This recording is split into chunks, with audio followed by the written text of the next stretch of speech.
Peut-il être malade si c'est lui qui procure la santé? Bref, bienvenue dans Buzz de Sport. Muriel Aoré a dit non, le sport ivoirien va de mieux en mieux ce lundi à Sotteville-les-Rois.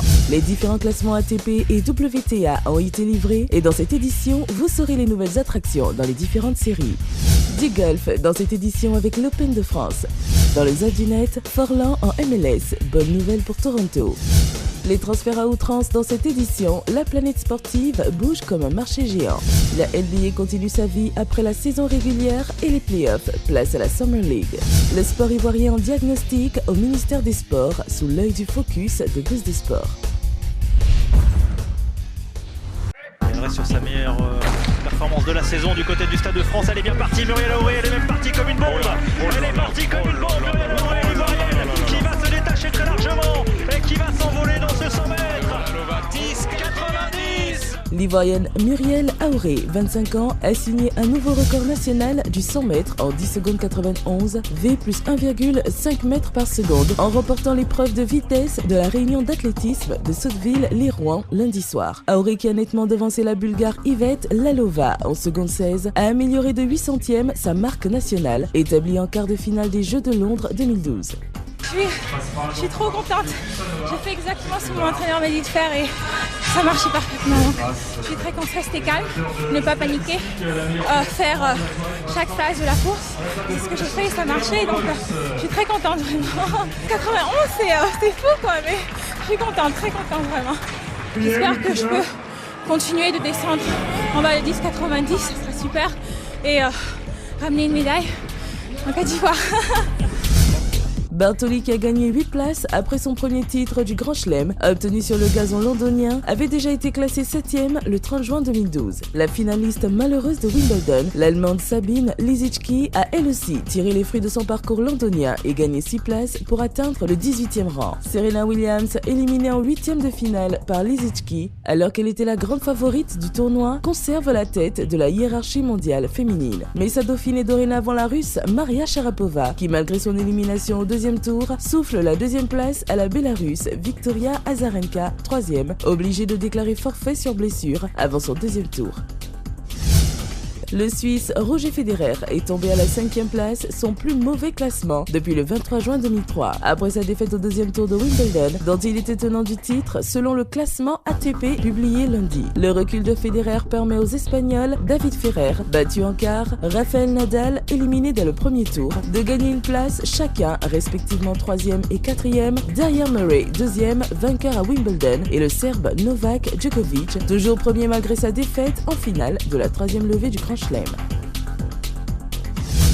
Graham McDowell, auteur d'un 4e et dernier tour de haute volée, a dompté le fort vent dominical pour devenir le premier Nord-Irlandais à remporter l'Open de France de golf, comptant pour le circuit européen EPGA sur le parcours du golf national de Saint-Quentin en Yvelines. Co-leader au classement la veille avec Richard Stern, McDowell a fait preuve d'une constance quasiment sans faille, un seul bogey, là où le Sud-Africain, pourtant leader après 9 trous, s'est effondré en fin de parcours, 3 bogeys en 6 trous pour remporter son deuxième titre de la saison. La Major League Soccer va pouvoir profiter d'une nouvelle grande star internationale. Désormais habituée à offrir une pré-retraite dorée aux grands joueurs passés par l'Europe, la MLS va prochainement pouvoir compter sur Diego Forlan. L'attaquant international uruguayen va s'engager avec le Toronto FC dans la semaine et pourrait même être aligné dès samedi prochain face à Kansas City. À 34 ans, Forlan sera le buteur vedette de la franchise canadienne, seulement 9e au classement de la conférence Est et en mal de finisseur puisqu'elle a inscrit 17 buts en 17 rencontres jusqu'à présent.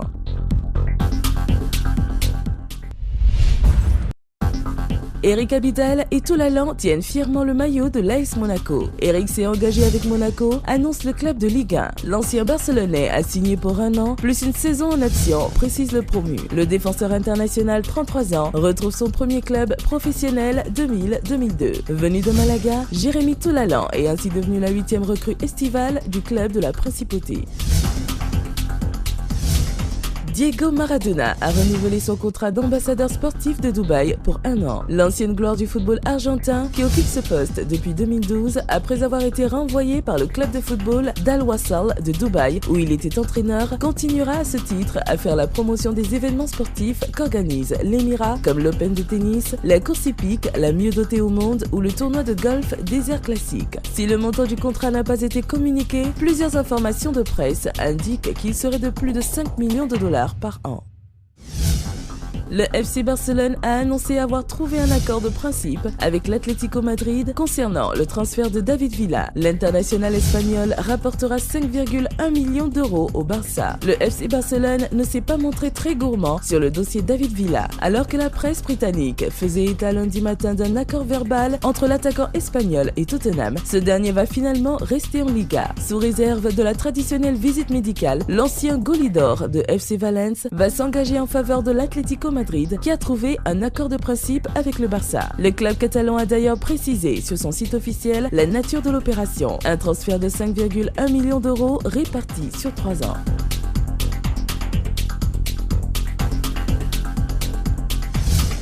Aruna Koné rejoint officiellement Everton pour 3 saisons. Le club l'a annoncé ce lundi sur son compte Twitter. L'international ivoirien, âgé de 29 ans, quitte Wigan pour un montant avoisinant les 7 millions d'euros. L'attaquant, qui est notamment passé par le PSV Eindhoven et le FC Séville, a inscrit 11 buts en 34 matchs de Premier League la saison dernière et a remporté la FA Cup.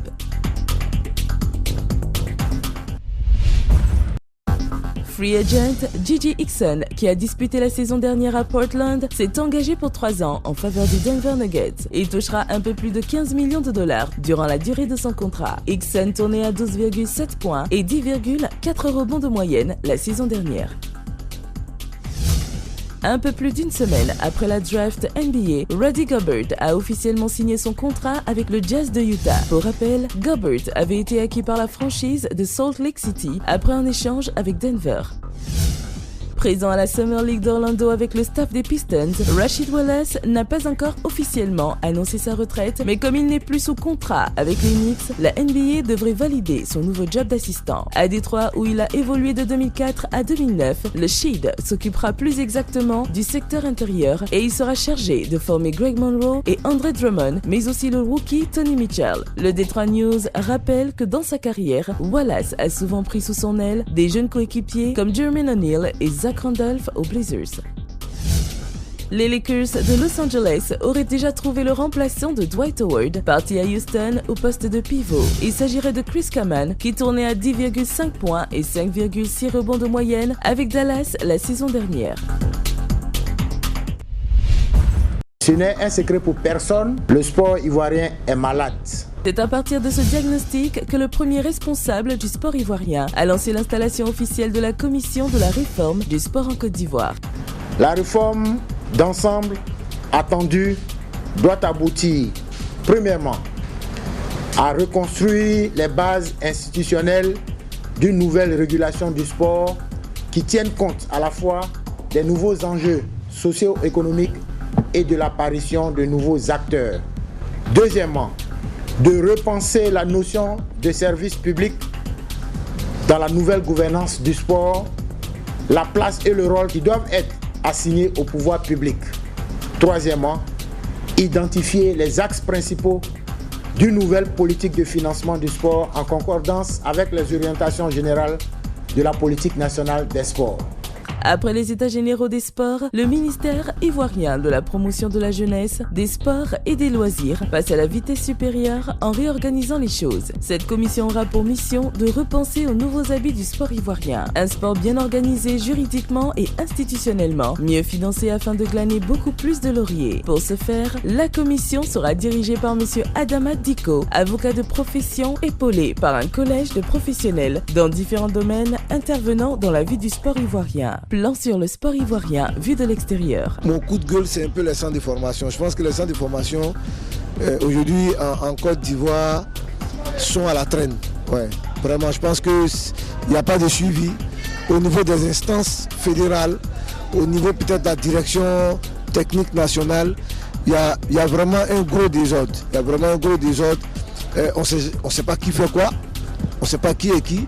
il y a une mauvaise organisation, une mauvaise planification de tous leurs, peut-être est-ce qu'ils ont un programme, je ne sais pas, mais de tous leurs programmes. Donc c'est là que je devrais lancer un appel pour leur dire de se réveiller. Alors, messieurs, dames, voici quelques propositions, faites-en bon usage.